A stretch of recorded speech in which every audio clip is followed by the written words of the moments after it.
po, tayo muna ay manalangin. And Father, the Son, and the Holy Spirit. Okay, po na kayo guys. So, before we start the lesson, sino absent? Wala po. Wala, okay. So, bago tayo magsimula, may rules si teachers. The first one is help each other. Second, always listen. Third, participate with passion. Fourth, protect our classroom. 5, you are responsible. Naintindihan ba? Opo. Okay.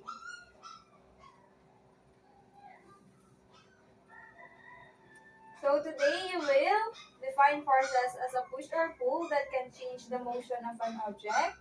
Second, describe the different ways object move, fast or slow, straight or zigzag, up and down. Third, demonstrate through a digital activity how push and pull affect an object motion. So who can read what is force? Yes, Abby? Force are push or pulls that stem from the interaction between objects. A force exerted on an object can cause changes in an object's motion. It can make an object 1. Start or stop moving, 2. Speed up or slow down, 3. Change in its direction. Force and motion. Okay, thank you. So, ang force daw ay pwedeng mag-start or stop moving. Pwede din maging speed up or slow down. And pwede din siya maging change ng direction. Naintindihan ba? Opo. So, next, manonood tayo ng about sa force. Ito ay push and pull. Yay! So, children, para maintindihan natin ng force and motion, may papanood din tayo. Gusto niyo ba manood? Yes, po! Sana mag-video.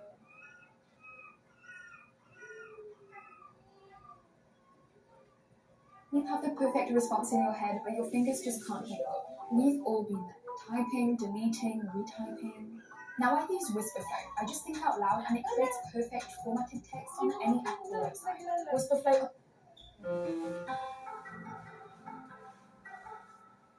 What is force? Let me tell you what you will probably read in your textbooks. Force is a push or pull upon an object, right? Yes. Though this cannot be really classified as incorrect, it hardly explains anything about the concept of force.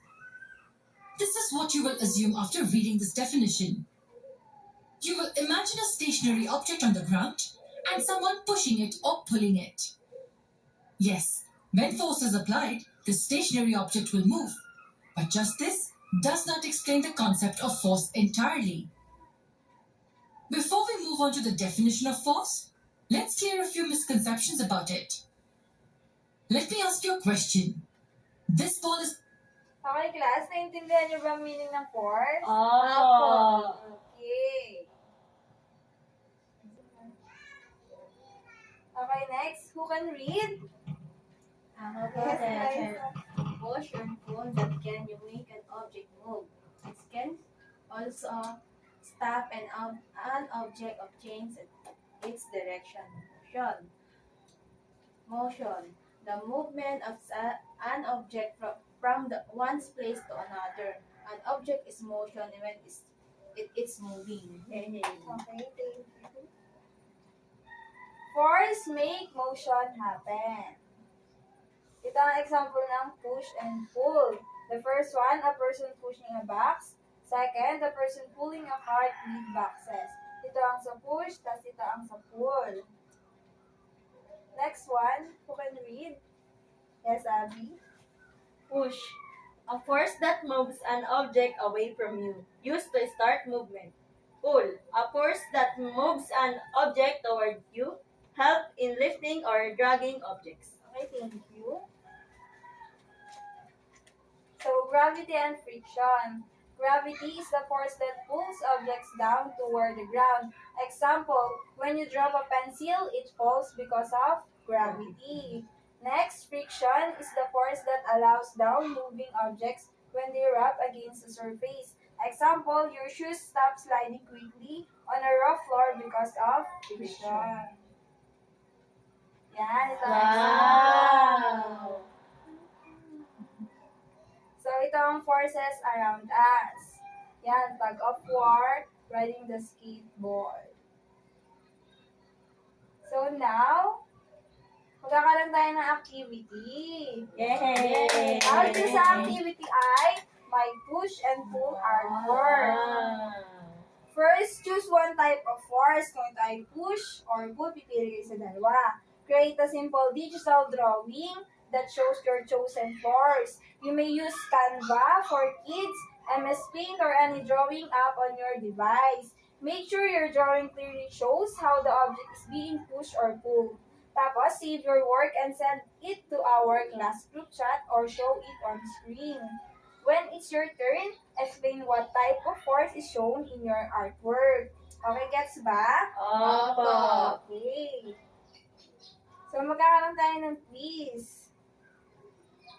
Quiz. Bukas. Sige po, Google teacher. May-copy natin itong assignment nyo para bukas. Sige Sige po. po, teacher. Okay? And that's all. Thank you. Goodbye, class. Goodbye and thank you, Teacher Jessa. Okay, thank you. So, class, dahil tapos na ang ating discussion, magkakaroon tayo ng quiz. Ang quiz natin ay sa Google Form. Pipindutin nyo lang to. Yan, natin. Yan. Ilagay nyo name, section. Naintindihan ba? Opo!